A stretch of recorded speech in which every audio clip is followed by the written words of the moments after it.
687/25 एक FIR दर्ज हुई, जिसमें सचिवालय का मामला दर्ज किया गया, जिसमें सचिवालय की भी फर्जी वेबसाइट बना के। इसके बाद से हमारे पास एक और केस दर्ज हुआ 959/25 पटना हाईकोर्ट में जॉब दिलाने के नाम पे फ्रॉड किया जा रहा था।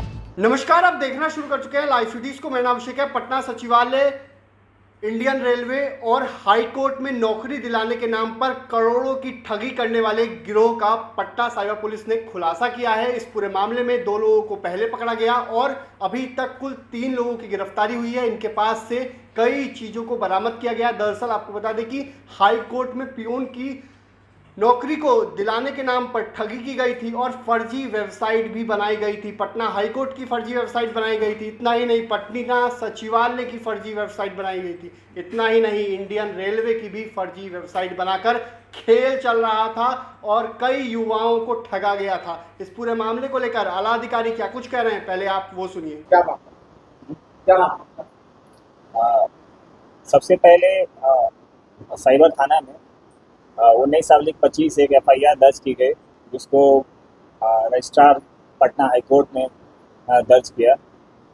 इसमें ये था कि पटना हाईकोर्ट की फर्जी वेबसाइट बना के कोई इसको रन कर रहा था और उसके नाम पे फ्रॉड किया जा रहा था। कुछ समय बाद हमारे पास 687/25 एक FIR दर्ज हुई, जिसमें सचिवालय का मामला दर्ज किया गया, जिसमें सचिवालय की भी फर्जी वेबसाइट बना के और उसके साथ फ्रॉड किया जा रहा था। इसके बाद से हमारे पास एक और केस दर्ज हुआ 959/25, जिसमें खुद वादी आए हमारे पास और उन लोगों ने बताया कि किस तरीके से उनको पटना हाईकोर्ट में जॉब दिलाने के नाम पे फ्रॉड किया जा रहा था। तो इसमें ओवरऑल ये होता था कि वादी को ये बताया जाता था कि उन लोगों की पटना हाईकोर्ट में प्यून की जॉब लगेगी, उसके लिए उनको 2 महीने की ट्रेनिंग देनी होगी और ट्रेनिंग के बाद से उनका प्लेसमेंट वगैरह हो जाएगा। इसके लिए जो फर्जी वेबसाइट बनाई गई थी पटना हाईकोर्ट की, इसमें उनका नाम वाम सब आता था। यहाँ तक कि उनको जो मेल भी जाता था वो भी पटना हाईकोर्ट की फर्जी एक मेल ID बनाई गई थी, वहाँ से उसको मेल जाता था। इन सब घटनाओं से वादी को पूरा एक आभास हो जाता था कि जो भी उसको जॉब लग रही है वो सही नहीं लगने वाली है और उसको भरोसा हो जाता था। जॉब प्रोवाइड करने के नाम पे पर जो कैंडिडेट था उससे मिनिमम 8 लाख से 10 लाख रुपए लिए जाते थे। और इन लोगों की, जहाँ तक पटना हाईकोर्ट का मामला है, तो इन लोगों को बुला के एक फॉर्म फिलअप करवाया जाता था पटना हाईकोर्ट परिसर के अंदर ही।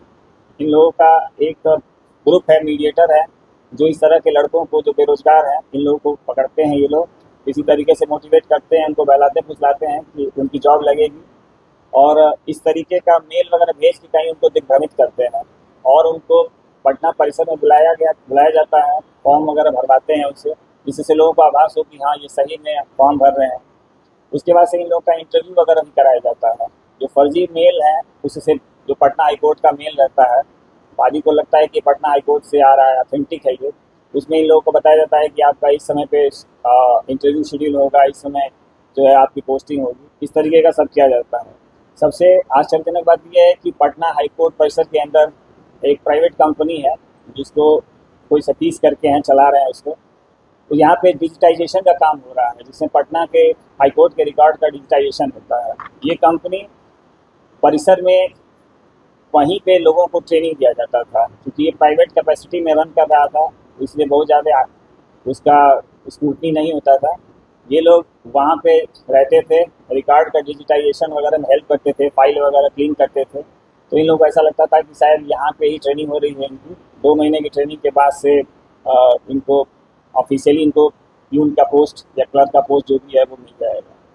लेकिन जब इस तरह का 2 महीने हो गए और फिर भी उसके बाद से इन लोगों को पोस्टिंग नहीं हुई, तो इन लोगों के दिमाग में डाउट क्रिएट हुआ। खासतौर पे ये भी बताने यहाँ पे ज़रूरी होगा कि इन लोगों को जो सैलरी मिलती थी, उस सैलरी में भी कहीं ना कहीं पटना हाईकोर्ट ट्रेजरी का जिक्र होता था, जिससे इन लोगों को लगता था कि ये जो है ऑफिशियल तरीके से सब कुछ कार्यक्रम चल रहा है, इनकी सही में गवर्नमेंट जॉब है। लेकिन जब इन लोगों को 2 महीने बाद से कुछ लोगों को जब पोस्टिंग नहीं मिली और यहाँ तक कि ये जो प्राइवेट जहाँ पे जॉब कर रहे थे वहाँ से भी हटा दिया गया, तब इन लोगों को संशय हुआ। इसमें से 2-3 लड़के हमारे पास आए और उन्होंने थाने में 959/25 केस जो है रजिस्टर कराया और उस केस के बाद से जो है हमें पता चला कि किस तरीके से इन लड़कों के साथ धांधली हो रही है और उनके साथ जॉब के नाम पे जो फ्रॉड किया जा रहा है। कितने लड़कों के साथ ठगी की?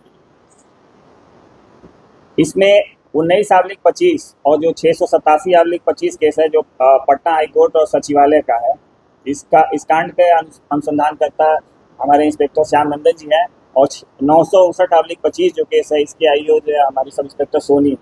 अनुसंधान के क्रम में हम लोग को पता चला जो व्हाट्सएप नंबर वगैरह पे और जो डिटेल हम लोग ने देखा, अभी तक अनुमानतः लगभग 50 लोगों के साथ इन लोगों ने फ्रॉड किया है, जिससे पर हेड जो लगभग 8 से 10 लाख रुपए इन लोगों ने वसूला है।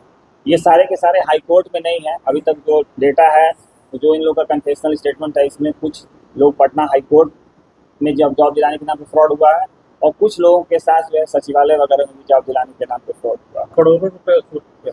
हाँ, ऐसा कहा जा सकता है क्योंकि बहुत सारा पेमेंट जो हुआ है वो ऑनलाइन मोड में, ऑनलाइन मोड के अलावा ऑफलाइन मोड में भी हुआ है, इसलिए अभी बताना तो पूरा एग्जैक्ट कहना जो है उचित नहीं होगा।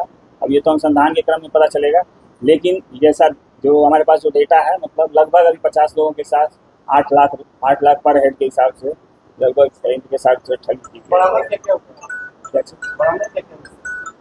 बरामदगी में हमारे पास इनके पास मोबाइल फोन और ये लैपटॉप वगैरह, ये डिटेल हम आपको जॉब कर रहे हैं, इसको सॉफ्टवेयर का अच्छा नॉलेज है। और इसके अलावा दूसरा लड़का जो पवन है, पवन ये तो 12th पास है, इसका काम ये था कि लड़कों को इकट्ठा करना ताकि जो जिन लोगों की जॉब नहीं लगी है, जो बेरोजगार हैं, उन लोगों को जॉब दिलाने का झांसा देने के नाम पे। नहीं, इसमें से जो अरेस्ट किया गया वो अविनाश एक प्राइवेट कंपनी वहाँ पे चलाता है, वहीं गोरखनाथ कॉम्प्लेक्स में। ये डिटेल आपको, उसमें कंपनी का इन्वॉल्वमेंट तो हम नहीं कर सकते हैं, लेकिन कंपनी का एक एम्प्लॉय है सतीश, वही जो है उसकी मिली भगत स्पष्ट रूप से इसमें सामने आई है। और चूँकि अभी वो हमने उसको गिरफ्तार नहीं किया है, उसे पूछताछ भी नहीं की है, इसलिए कुछ भी अभी क्या पाना जल्दीबाजी होगी। लेकिन जो वादी हैं और अन्य जो साक्ष्य हमारे सामने हैं वो कहीं ना कहीं इस दिशा में इंगित कर रहे हैं कि उसका। तो आपने सुना क्या आला अधिकारियों ने क्या कुछ कहा है, पूरे मामले को लेकर जानकारी बताइए, किस तरीके से ये लोग साइबर फ्रॉड कर रहे थे और युवाओं को अपने झांसे में नौकरी के नाम पर दिलाते थे कि इतना दे दो, डील होती थी 10 लाख रुपए का अमाउंट बताया जाता था, इसमें नौकरी लग जाएगी। तो ऐसे में इस पूरे मामले का खुलासा किया गया है, कुल 3 लोगों की गिरफ्तारी की गई है। ये अलग गिरोह बताया जा रहा है, इसका कनेक्शन अलग गिरोह से नहीं है, ये खुद का गिरोह चलाते थे और इनकी छानबीन में, पुलिस की छानबीन में कई अहम खुलासे भी हुए हैं और अन्य की गिरफ्तारी के लिए छापेमारी की जा रही है। तो मैं लाइव सिटीज के साथ हमारे यूट्यूब चैनल को सब्सक्राइब करिए, पेज को लाइक करिए। धन्यवाद।